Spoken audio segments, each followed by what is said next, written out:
अब विपक्षी दलों पर बहन कुमारी मायावती जी ने अभी तक कोई प्रतिक्रिया नहीं की है, लेकिन उन पर नजर बनाए रखी हुई है।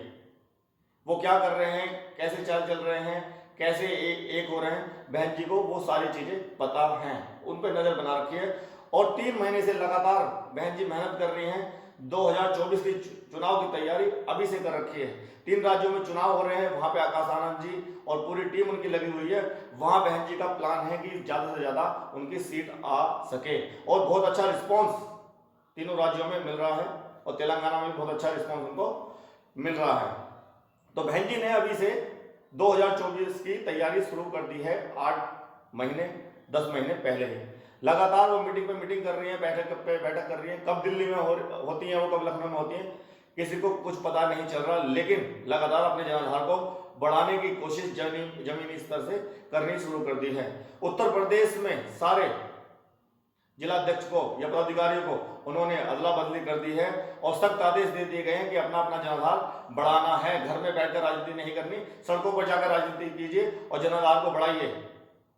और अगर जनाधार को नहीं बढ़ा सकते तो उन पर तुरंत एक्शन होगा, उनकी जगह कोई और आएगा, कोई युवा आएगा। और बहन जी ने कह दिया है कि 50% से ज्यादा युवाओं को भागीदारी दे दी जाए। युवा बहन जी की पहली प्राथमिकता बन रही है, और उन्होंने साफ साफ निर्देश दिए हैं कि बाबा साहब डॉक्टर भीमराव अंबेडकर जी के, काशीराम जी के, साहू जी महाराज, ज्योतिबा फुले, उनके विचारों को लोगों तक पहुंचाना है, और अपर कास्ट के लोगों को भी जोड़ना है।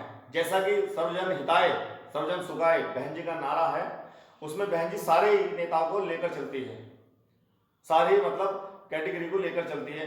एक कैटेगरी या एक जाति की पार्टी नहीं है, सभी को लेकर चलती है। सारे धर्म बीएसपी में है, एक धर्म की पार्टी नहीं है।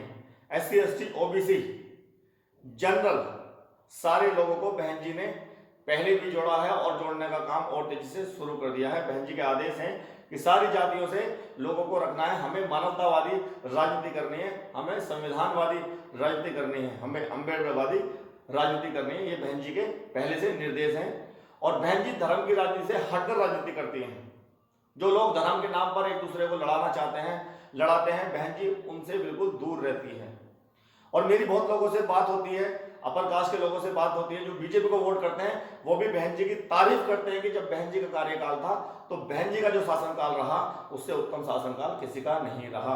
बहन जी 4 बार मुख्यमंत्री रही, और उस काल में बेरोजगारी से निजात लोगों को दिलवाई, महंगाई से निजात बहन जी ने दिलवाई, लोगों को बड़ी बड़ी नौकरियां दिलवाई, बेरोजगारी पूरी तरह से खत्म कर दी।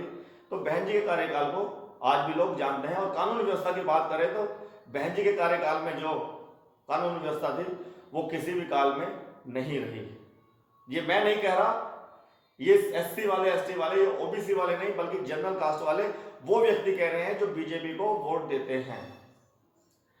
अब 2024 पे हम आते हैं, तो 2024 में बहन जी ने रणनीति बना ली है, और बहन जी जितनी मजबूत है, ये विपक्षी दल जितने भी इकट्ठा हो रहे हैं, अभी बहन जी उसमें शामिल नहीं है। बहन जी का क्या प्लान है, बहन जी ने आगे का क्या सोच रखा है, इसका हमें नहीं पता, लेकिन बहन जी का बहुत ही बढ़िया प्लान और बड़ी साफ सुथरी राजनीति बहन जी की निकल कर आएगी, और बड़ा धमाका होने वाला है। मुझे ऐसा लगता है 3-4 महीने बाद बीएसपी की लहर चलने वाली है। लोगों को उनके साथ अपने आप ही विपक्षी दलों को आना पड़ेगा, जुड़ना पड़ेगा, क्योंकि उत्तर प्रदेश की अगर हम बात करें, यहाँ पे लगभग 80 सीटें यहां पर हैं, और 80 सीटों में से अभी तो फिलहाल बहन जी के पास 10 सीटें आई थी, लेकिन सबसे ज्यादा वोट बैंक की बात करें, जनाधार की बात करें, तो बहन जी के पास सबसे ज्यादा जनाधार है, वोट बैंक है।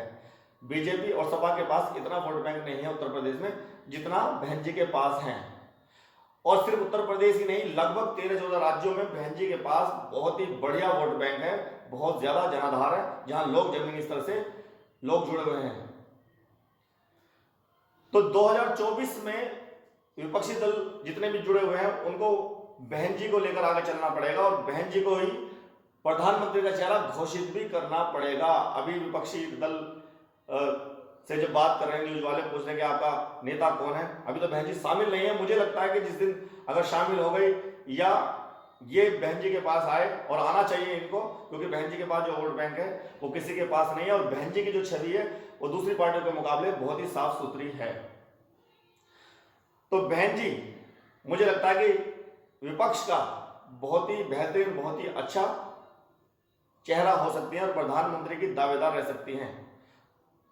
अगर राष्ट्रीय पार्टी की बात करें तो बीजेपी, कांग्रेस, बीएसपी, एनसीपी या जितनी भी पार्टियां राष्ट्रीय पार्टियां हैं, उनमें दो पार्टियां कांग्रेस और बीजेपी बड़ी हैं, तीसरे नंबर की बीएसपी है जिसके पास अपना तगड़ा वोट बैंक है। तो बीजेपी को मैंने पहले भी कहा कि बीजेपी को और कांग्रेस को हम देख चुके हैं, उनका कार्यकाल हम देख चुके हैं। बहन जी का कार्यकाल सबने देखा, बहुत उत्तम कार्यकाल था, लोग उनके साथ जाना चाहते हैं, उनसे जुड़ना चाहते हैं, उनकी आज तारीफ भी करते हैं। तो मुझे लगता है एक बार बहन जी को सभी को देखना चाहिए और बहन जी को प्रधानमंत्री पद का दावेदार घोषित करना चाहिए।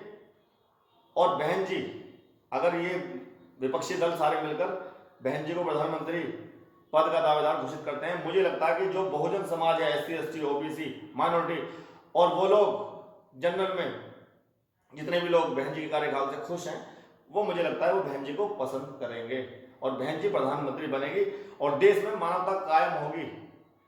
देश के अंदर कुछ ऐसे तत्व हैं जो पार्टी लोगों को तोड़ने का काम करते हैं, मानवता को खत्म करने का काम कर रहे हैं। जैसे कि हर एक धर्म का एक उद्देश्य ये होता है कि सबसे पहले मानवता, प्रेम, भाईचारा बना रहे, अहिंसा के मार्ग पर चलना चाहिए। लेकिन आपस में अगर कोई धर्म आपस में लड़ने लगे एक दूसरे से, तो मानवता मुझे लगता है वो खत्म सी हो जाती है। तो इस देश में मानवता को भी बचा कर रखना है। मानवता बची रहेगी तो सारे धर्म बचे रहेंगे, सारी कास्ट बची रहेंगी, जातियां बची रहेंगी। इस जाति से ऊपर, इस कास्ट से ऊपर उठकर, धर्म से ऊपर उठकर हमें सबसे पहले अपने आप को भारतीय कहकर, अपने आप को मानव कहकर काम करना चाहिए और अन्याय के खिलाफ हमें एकजुट होना चाहिए। अगर हम मानवता को बचा सके, मुझे लगता है कि आप सारे धर्मों को बचा लेंगे।